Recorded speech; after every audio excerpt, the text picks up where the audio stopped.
Yo, Trev. Hey, man. Guess what time it is? It's showtime, Jay. Well, you know what that means. I believe that means it's time to get this thing rocking and rolling. Well, hit the music, big fella, and let's go. Hello and welcome to The Game Plan. Our show is brought to you by Bringing the Heat Media and 4D Leaders. This show is dedicated to using sports to create positive change. So be ready to get inspired, uplifted, and empowered through thought-provoking conversations specific to the world of youth sports with some of the top minds in the game. I'm your co-host, Trevor Rosenthal, MLB All-Star and single-season save record holder for the St. Louis Cardinals, with Jason Holzer, co-founder of 4D Leaders and best-selling author. Jason, what's up, brother? Good to see you. What's going on in your world? Well, sounds like we're having more snow tomorrow, so it's February in Missouri, so, it's learning to, not allow external circumstances to determine my thoughts and feelings, if you will. So, I see what you did there. You know what I mean, right? I'm thinking like, oh, snow, yes, heck yeah, I'm excited about that. Just because you can get so caught up in the doldrums of certain but it's like, how do I stay excited? What's the positive thing? And one of our previous guests, I've been reading his book, Confidence Overrated. Travis Thomas talks about being a buffalo. How buffaloes just go right at the storm. So I'm like, all right, get my shovels ready, ready to go, get the kids out there, and have a good time. What about you, Trev? Yeah, typical Midwest. You never know when you're going to enter or leave winter and head into spring. It's just kind of like... You never know. It doesn't ever seem to come soon enough. And right when you think you're there, it reminds you, nope, we're not quite done yet. But no, I'm doing good. I agree. I mean, I keep seeing this quote pop up on my social feed of not letting anybody hear you complain, and even yourself. And I don't know that, I don't know about you, but there's times where when I've been more intentional about it, I find myself complaining about something, and then I've scaled it back to where I'm not complaining to other people, but it's still in my mind like, oh man, this weather, why does it have to, I'm stuck in this traffic, why does the weather have to be like this today? And it is important, I think, like you said, not letting those external circumstances control the way we are thinking. And I don't know about you, how you feel. Kind of, you're a Kansas City guy. Kind of disappointing, right? Coming off the Super Bowl, and that helps me. That also I think is a good point. We can talk about it today. We got a great guest that can speak some wisdom into this subject. But you think about a guy like Patrick Mahomes, right? The weight of the world seemingly on his shoulders, these big expectations, and then to come up short. I mean, talk about external circumstances. You got to find a way, right? Like if you're him, everybody in Kansas City's mourning, I'm sure, but for him, it's like, life goes on. You got another day. He's got a lot of football ahead of him, Lord willing, I imagine. But beyond that, there's so much more to Patrick Mahomes than just being a football player. So, I think about guys. I've been there. I've lost the World Series. It's not fun. It's pretty tough, actually. And even aside from a big game like that, just little hurdles that you have in your life and expectations that you fall short of, it's not, doesn't define you, right? Like you got to keep learning from it and keep going. So I'm excited to talk about that. And before we get our guest on, I have listened or read one thing. I have an old wisdom book. It said that the law of gratitude is the law of increase. The law of complaint is the law of decrease. So every time you're complaining, you're taking things away from what you hope to have. So I've been really practicing. Anytime I have a complaint in my mind, I'm like, nope. What's the flip of that too? So Patrick Mahomes, he's gonna learn from it. He's gonna get better from it, right? I mean, I think being thankful for all circumstances, he's going to be better because of it. So, and to your point, at the end of the day, it's a game. Yeah, it's a big one, but, it's not going to define him or his legacy for that matter either. So, what do you say we dive in and bring our guest on, Trev? I like what you're thinking. All right. Well, today we're going to dive deep into the power of the mind. Hey, so there we go. We have a special guest who's helping athletes of all levels unlock their mental game and achieve peak performance. He's a certified mental performance coach with a passion for helping athletes overcome obstacles and reach their full potential. Please welcome Justin Levine to The Game Plan. Justin, welcome to the show, man.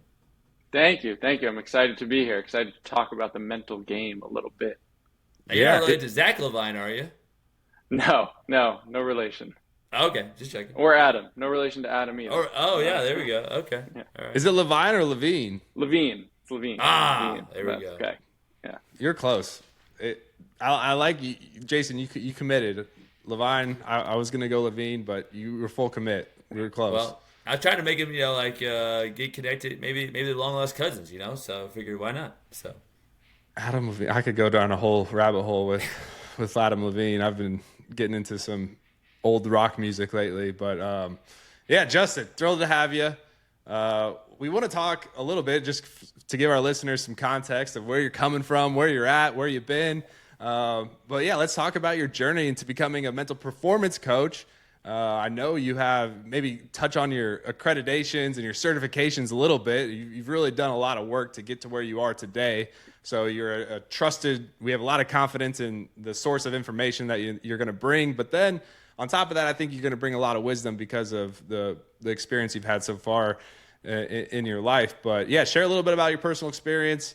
I know there's the story with concussions and how that sparked your passion for helping athletes overcome mental challenges.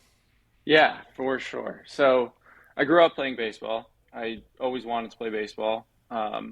Got to high school baseball, and my junior year, halfway through the season, me and another kid on the team collided during a drill and blacked out for a little bit, learned I had a concussion.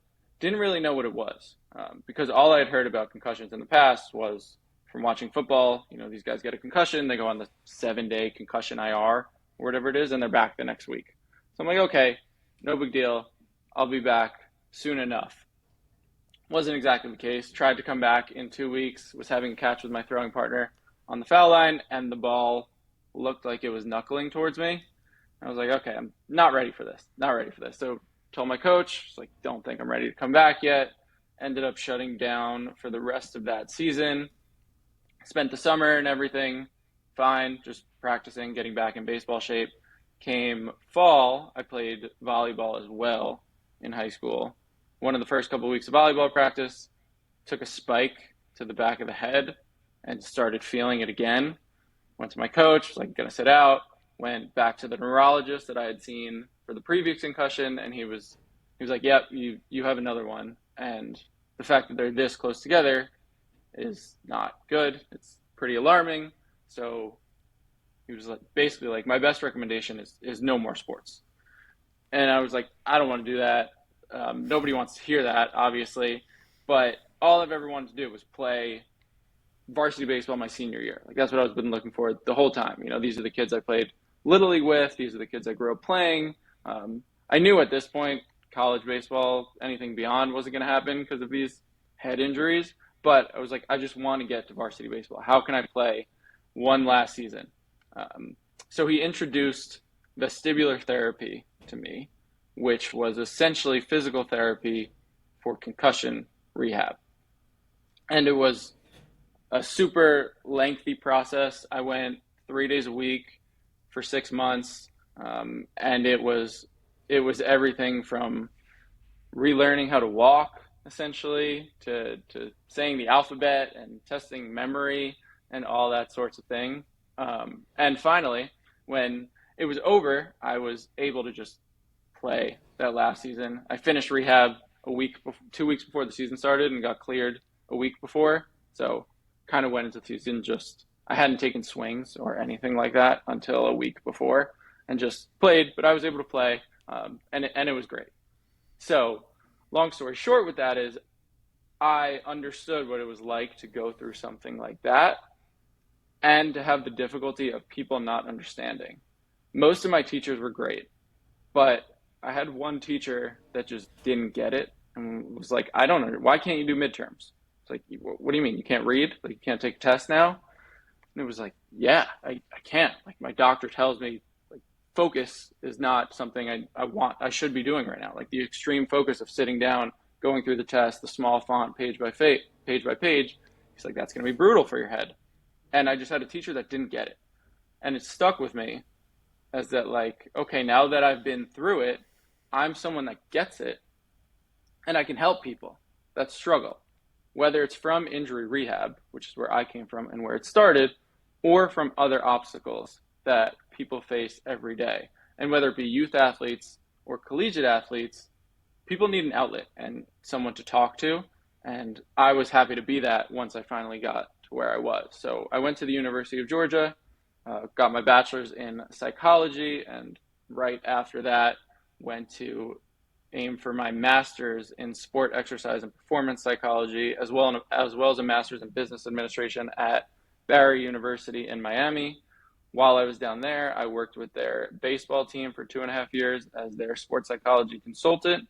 And then once I graduated from that, I received my certification in mental performance coaching through ASP, which is the Applied Association of Sports Psychology, kind of the national governing body, and am currently acting as a certified mental performance coach in my own private practice called Mind Strong Performance, where, as you guys mentioned, I work for a variety of athletes through all ages and many different sports. That's great. Thanks for sharing. Yeah, it will, and we like baseball guys on this show, so we had a natural connection, Justin. I met you in Atlanta, and I could tell from just the short conversations that we had in the short time together. Well, not to, I'll mention you're a solid pickleball player, so that was really fun. But on top of that, just your even keel, the demeanor that you have, the analytical, or I guess the intellectual approach that you have to just your presence in situations really stood out to me. But I want to talk a little bit about the success that you had with the baseball team. I thought this was really interesting. Yeah, so my first season with the team, we ended up making it to the Super Regionals for the first time in school history. And it was a great experience. It was a true underdog story. I remember the very first day of practice, we had the picture of the preseason poll for our conference, the Sunshine State Conference. They had us pick 10th out of 11 teams, and we went all the way to the final 16 teams in the country in Division II, and lost to the team. I'm pretty sure that we lost to Rollins, who I think ended up losing in the national championship. So it was a great run. It was very fun to be a part of. That's very cool, man. Yeah, it's a testament to how important the mental game is. And, as somebody who's worked with athletes all across those ages, like you talked about, from youth to college, what are some of the common mental barriers that you're seeing athletes facing? And how can that mental performance coaching really help them break through some of those barriers to help them, become that version of themselves that they want to become? I think fear of failure and performance anxiety really stick out with athletes of all ages.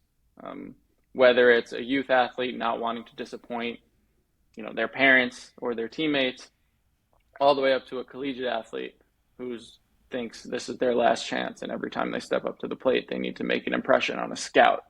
So that's always present, that fear of failure and performance anxiety, and they're generated often by high pressure situations, which lead to discomfort.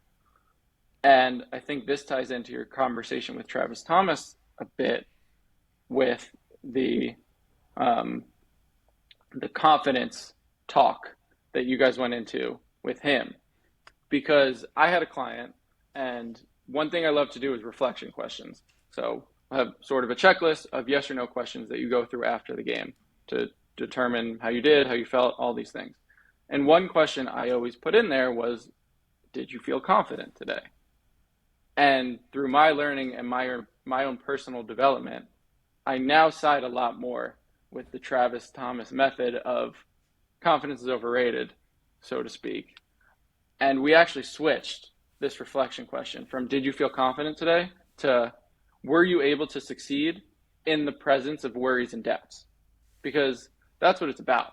Those worries and doubts are going to be there. That comes with high pressure situations. What if I fail? What if I struggle? Those sorts of things. That's natural. It's a natural thought. And it's not debilitating.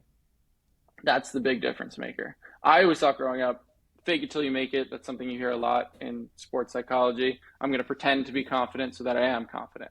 And that's how I was. And it took a lot of learning from talking to peers, talking to colleagues, and a lot of people using this method of, hey, let me get comfortable with the doubt, with the worry, rather than just pretending to be confident and then hoping I will be. And it's sort of two different trains of thought, but from my experience and attempting to use both, the second one has seen better results with, hey, let's get you confident with this doubt. Let's breathe. Let's close our eyes and focus a little bit and get locked into this moment to where the doubts are there, but they don't matter as much as your ability to succeed. That's what's going to overcome them.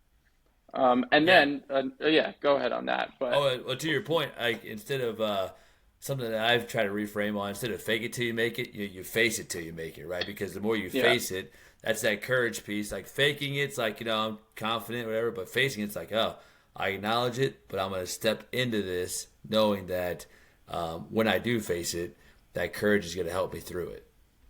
right. Exactly. And I thought he made a great point too when he came on your show about courage over confidence. That was super interesting. I've never heard anyone word it in that exact way, and it really connected with me. And then to mention another barrier, as the athletes get older, time management really comes into play, especially with college athletes. I had a session one time with a guy on our baseball team where he just sat down and he was like, "Hey, I don't have time to do my Spanish homework. When am I supposed to do my Spanish homework? I have practice, I have lifts, I have to eat, I have all these things I have to do. I don't have time to do it." So we just spent the 40 minutes writing out his schedule, his daily schedule from 8 a.m. to 8 p.m., putting everything he had, and then circling the free time so he could visualize it and see, okay, you do have a little bit of free time here. Because when you just go through the day and don't think about it, it feels like, man, I woke up, I lifted weights, I ate lunch, I went to class, I went to another class, I went to practice. Now I want a little bit of time to be social or just sit in my dorm, watch basketball, play Xbox, whatever it is. And I don't have time to do homework or anything else. So the time management factor was something I learned working with college athletes is big. Yeah, we couldn't agree more. You made some really solid points there, Justin, and want to kind of shift over into talking about the coach's perspective. And you mentioned it with your struggles coming back from the concussion.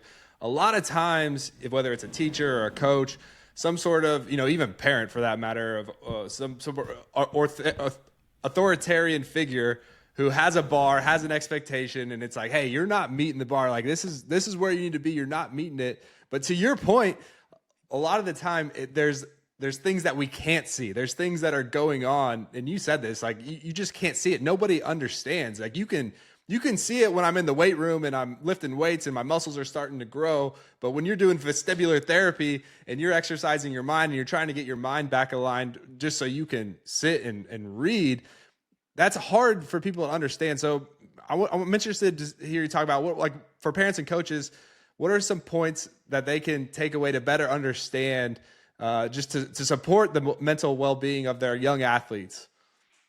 So I think it starts with awareness for coaches of how important and impactful they really are. The athletic triangle is the relationship between the coaches, the athletes, and the parents. And I think coaches sometimes forget that they're in there. A really bad coach for a 9 or 10-year-old can make that 9 or 10-year-old not want to play baseball anymore for the rest of their life. And a coach understanding that they have that power is really important because the goal of a youth athlete is much different than the goal of a college athlete.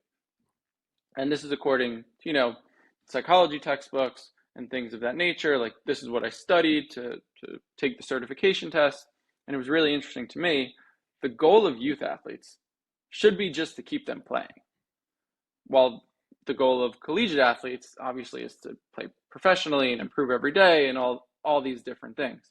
But when it comes to coaching youth athletes, that message gets a little lost. Everybody wants to win, and it's great to win, and it's great to work hard and push your athletes and all these things. But for a 9-year-old, the reward of really, really pushing them, if it comes with yelling at them and these things that and not really communicating with them, not giving them a voice, it could be more debilitating than anything else. And the power that these coaches have is huge. Parents are there, and a support system is everything. You need that support from your parents, but the coach makes up the other third of that athletic triangle. and understanding that they have this power over the athletes is so important, because it could go the other way too.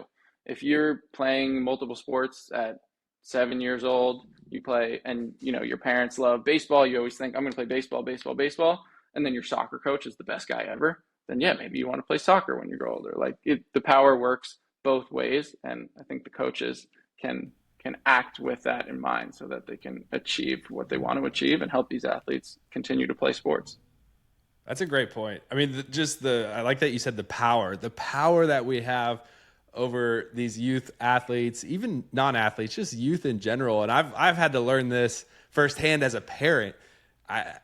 These kids, they're just sponges. And even at the times when it doesn't seem like they're paying attention or listening, they're paying attention to they're picking up cues on just the mood that you're in, how you, obviously the words that you speak and how you're interacting with them. So thanks for pointing that out. I think that'll be a great takeaway. And it's a never ending reminder. It's almost like we need to be reminded every single day, because we can get caught up in our own philosophies and our own expectations. I mean, parents and coaches, at the end of the day, we just want the best out of our team. We want the best out of these kids that we're working with, but we got to make sure we're conveying that in a way that's building them up and supporting them, especially at the younger levels. Right. I agree. And it's not to discount winning. Like my Little League team, we won when I was in 5th grade, and I still remember it. And I still remember everybody on the team, and my dad was the coach, and it was the greatest thing ever. But I think a large reason that we had success, my dad's big thing that he emphasized, and I tried to bring this into the athletes I coached, was fun. Like, it's about fun. It's about being with each other. And if it's not fun, what's the point? I know that changes a little bit when money comes into the equation and supporting a family. But at the young ages of sport, it should totally be about fun. Yeah, and we talk a lot about, mental performance. We talk a lot about, the what of it.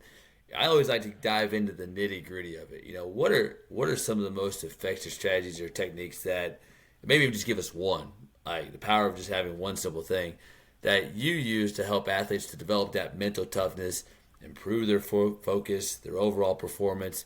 Let's say we're talking to coaches and parents that have like 8 to 12-year-old kids, right? Where would they start? What would you suggest on that? I think it's a good question. It's hard to narrow it down to just one. Something I use a lot that I've used with athletes of all ages is concentration grids. They're a great intro to focus. It's just a 10 by 10 grid. It has all the numbers on it, 1 through 100 in random order. You kind of just go through and try to cross them off. You can go 100 down to 1 up to 100. It's a great intro into focus for young kids. It's something that IMG Academy also used with their baseball players before game. They would have their hitters go through it. So it's universal for all ages. It just gets the mind in the focus mindset, so to speak. And the best thing about it with kids is they love it and they want to do it again and they want to race. So I'll do it with a young athlete, and if I win, he's like, all right, we got to do it again. Now we'll do it again. We'll go by 2 so I can try to beat you. And it's a really good intro into focus. And then from there, I usually bring in focus cues after that. I think you guys mentioned this on your show before, but something like looking at the foul pole to lock in, or finding a spot in the bleachers that let your mind know, okay, it's time to perform. So concentration grids are a great intro to all the focus stuff. Do you have a specific concentration grid that you would recommend, or like where can you find? Are they on Amazon? Like where can you find a concentration grid? Yeah, there's a website called concentrationgrids.com. Yeah, very simple. They have There we go. They have interactive ones that you can do on the computer, where you just press the buttons, or you can print straight from their website. Very cool. Yeah, awesome. Yeah. Well, good to know. I'm about to maybe do some concentration grids myself now here starting off. So yeah. We'll do it, Jason, before we record, and we'll compete. We'll see who has the best concentration entering into our next show. The next show, yeah. That'll be our next warm up is the concentration grid. Trevor. I like that. We got to put these principles into practice. We're getting these experts on the show giving us just incredible insight. And Justin, we thank you so much for that. And these are tools that I'm going to use with my kids. And I'm, like I said, I can use a lot of these myself. I've been exposed to them as an athlete, but life is a never-ending game of continuing to sharpen our skills. And so, Justin, thank you so much for coming on. And before we go, we want to remind our listeners about an exciting opportunity to win some awesome gear. We're partnering we're partnering with Rawlings Sporting Goods out of St. Louis, Missouri. We're partnering with Rawlings. We're doing the 12 Gloves of 25 giveaway. So to enter, be sure to leave a 5-star review for the game plan, wherever you're listening, Apple Podcasts, Spotify, YouTube, and subscribe. This is the important piece. Subscribe to the 4D Leaders newsletter and enter in for your chance to win your own glove. You can customize this any way you want. The possibilities are endless, and we're going to have our winners share them as those gloves start to come in as we get into this new year. But the 12 Gloves of 25 giveaway. Now, Justin, give us a little where can our listeners find you? I have a feeling there's going to be some people interested to tag along with the information that you're putting out there. Yeah, so Instagram and TikTok, Mindstrong Performance on Instagram with a couple underscores, and then TikTok, it's at Mindstrong Perform. And then my website is mindstrongperformance.com. On the social media forums, I post videos that are educational, helpful, some messaging to young athletes.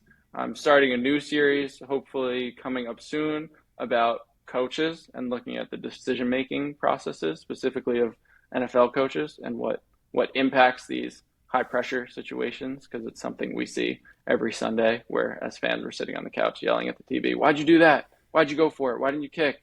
All these sorts of things. So kind of laying the groundwork with how analytics has a huge impact in sports now, but some of these decisions or lack of decisions come from psychology and that sort of stuff as well.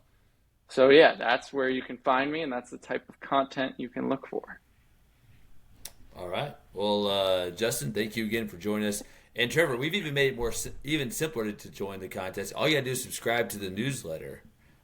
We made that quick change. So that's why subscribe to the newsletter, the 40 Leaders newsletter, and looking forward. Man, we might have to have Justin on as our newsletter special guest, talk about that decision-making skills with coaches. So keep that in mind too. So make sure you follow Trevor on Instagram, Twitter, and LinkedIn.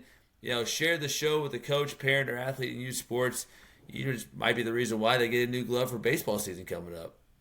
Hey, I say it every single time. Spring training is right around the corner. The best time of spring training is when that new glove shows up in your locker. I know Justin knows all about getting a new baseball glove. There's nothing like the smell of new leather, especially coming from Rawlings. Rawlings has the best gear, the best baseball gear, gloves specifically, in the game. So don't be sure not to miss out on this. And just a quick recap. Today we talked about the fear of failure and anxiety, and Justin's advice on how to kind of shift your mindset on that, and asking yourself, was I able to succeed in the face of fear? And I think that was very powerful. And talking about power, we talked about the power that we have as parents and coaches, and just the awareness of that power that we have over the young lives that we're influencing, keeping that in mind every single time we show up, we have an interaction, whether it's in practice or at home, and just making sure that we are approaching these young lives with the intention to build them up, keep them in the game, keep them playing, and then as we go up the ladder to the collegiate level, continuing to help them sharpen their skills and prepare for the next level. And then what Jason and I are going to do, the last thing, concentrationgrids.com. Doesn't have to be concentrationgrids.com. This is not an advertisement, but just concentration grids or any other type of focus tool, preparatory tool that you can find to use. I agree with Justin. Those things are very valuable, and especially in the day and age where short bursts of attention are the trend. We're all seeking that dopamine hit from scrolling on our phones and getting the instant interaction, but taking some time to refocus and have intentional concentration, I think, will be important. So thank you, Justin. Also, be sure to check out 4D Leaders newsletter. We mentioned you got to subscribe to the newsletter to enter into the chance for our 12 gloves in 25 While you're there, check out the resources for parents, coaches, and athletes. Remember to follow 4D Leaders and Jason on social media as well. Thanks for joining the show. We have a lot of dynamic content coming your way. If you can't tell, with another great guest this week with Justin, and appreciate y'all tuning in. Yeah. Well, that's a wrap for this episode. If you liked it, give it 5 stars and leave a review. Thanks for joining us on the Game Plan Show, and we will see you next time. There we go.